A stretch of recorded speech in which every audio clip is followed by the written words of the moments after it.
some of it might have been envy. You know, gee, look at these kids, got nothing to do but run around the streets and knock on doors and say, sign the petition, and then go home and have a lot of free love and smoke dope. You know, I think a lot of it was that.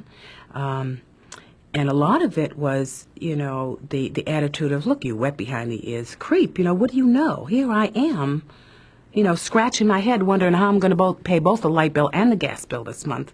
You know, because I've got 4 kids. All you can do is walk around the street in sandals. You know, you don't know where it's really at. You don't know what life is about.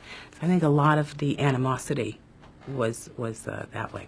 And there was, you know, with this strong Irish Catholic background, people who believed in fighting for your government. I believe in fighting for your government. I still do. I did then.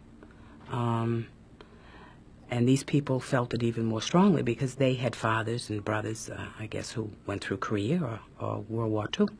And they felt it was very disloyal to protest the war.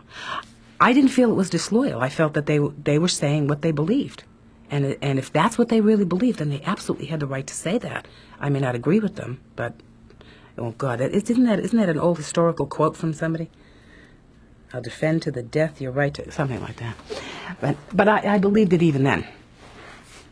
Once you could accept, you know, a sandal-wearing fellow with beads and hair down to ear who hadn't washed in 3 weeks, boy, you could accept anybody, you know. But you did. You just, I think I looked upon people a little different. I think I saw people. All of a sudden I saw people rather than a class, rather than a group. And that's a lot more difficult to deal with, because then you have to deal with individuals. I think that's why the 50s were probably, you know, halcyon days, because you could deal with whole groups. With one fell swoop, you could classify a whole group of people. Now you've got everyone saying, gee, my opinion is important. I, as a person, this is important. And everyone wanted to be treated as an individual. Boy, it makes life difficult. But we didn't have the luxury of having a TV in the kitchen. So oftentimes I would have the radio on in the kitchen. My mother loved talk shows.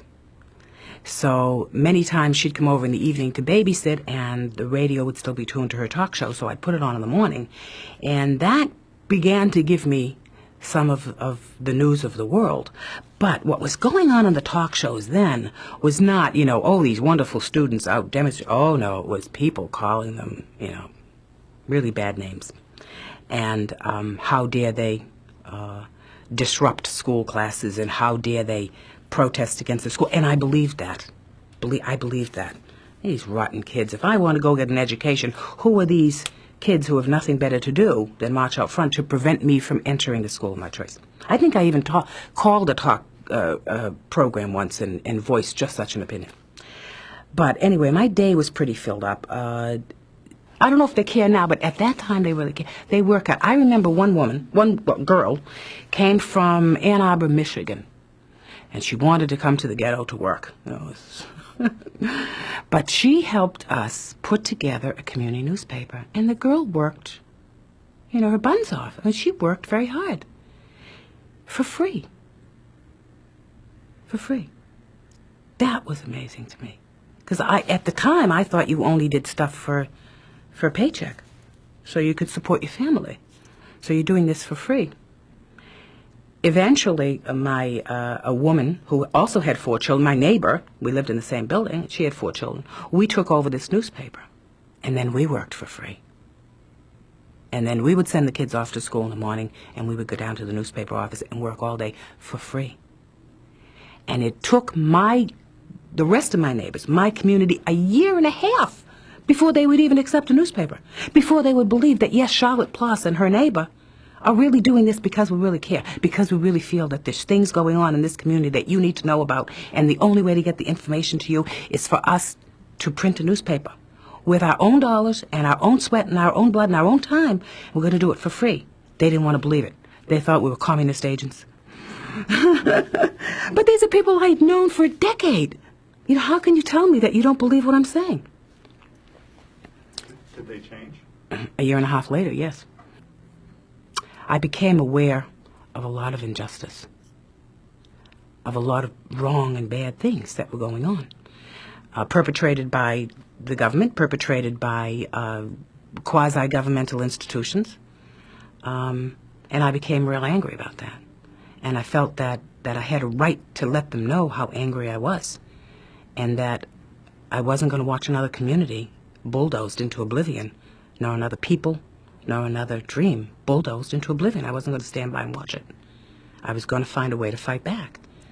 And the only thing I had to fight with was my brain, my physical body, and my ability to convince other people that this is the way for us to go. And so I used those tools to do an enormous amount of organizing in the community. I didn't do it all by myself.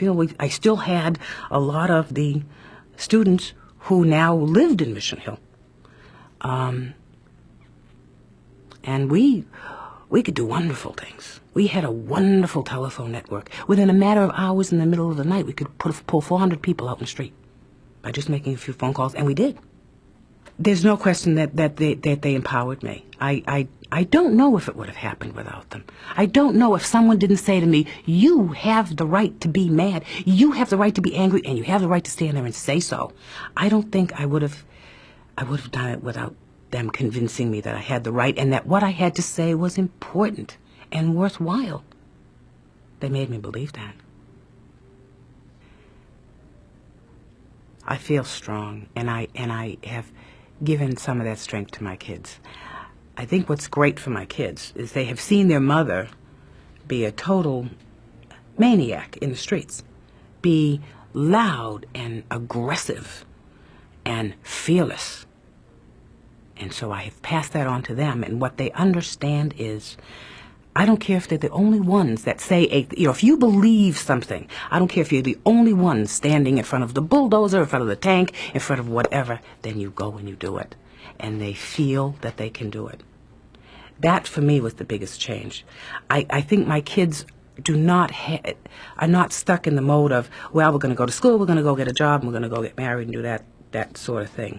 I think they feel there's other things for them. Although a couple of them, that's all they want to do. They want to go to school, they want to get a job, and they want to live comfortably. And they don't want to flex their muscle in the world, so to speak. That was a change for me. After